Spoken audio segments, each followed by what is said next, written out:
Hey gang, Dennis Tubbergen here with another video market analysis for you. Today is Tuesday, April the 3rd. I want to walk through with you a bit of where stocks are presently. And on today's economic update, I quote an article from CNBC where a market analyst says that we're likely going to see a stock market correction of 25 to 30%. I would argue that that may be a bit light. And I want to walk you through some chart structures here just to share with you why I believe that that's the case. This is a weekly chart of an ETF that tracks the Russell 2000. This is a chart on which each bar represents a week of price action.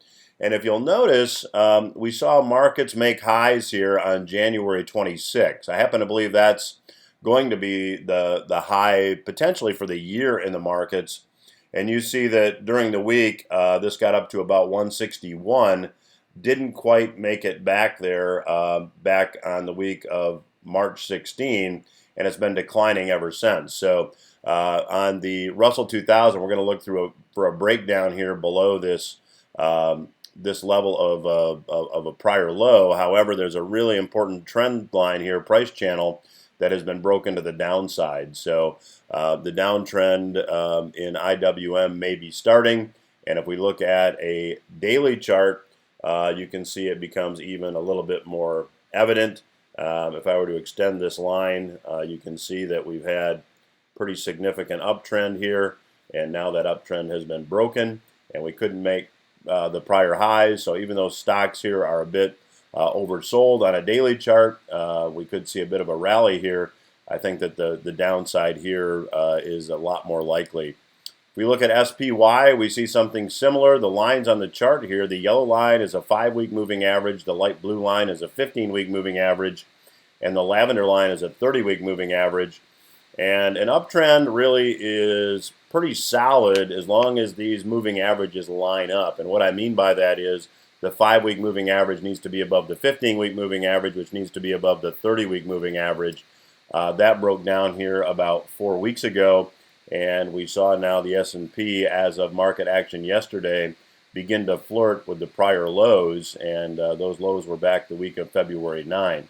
If we look at SPY, which is an ETF, again, that tracks the S&P 500, you see that, again, we have significantly oversold conditions at the present time, so a rally would not be surprising. Doesn't have to happen, but we're now starting what appears to be maybe a series of lower highs. So again, caution should be your motivation here. You should certainly pay attention to what's going on. The Dow here, you see that the Dow made its highs January 26, been declining ever since on a weekly chart. We see the same crossover of the 5-week moving average to the 15-week moving average.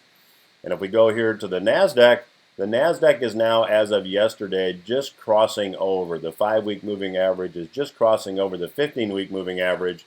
So now we officially have all these major indices in no trend areas.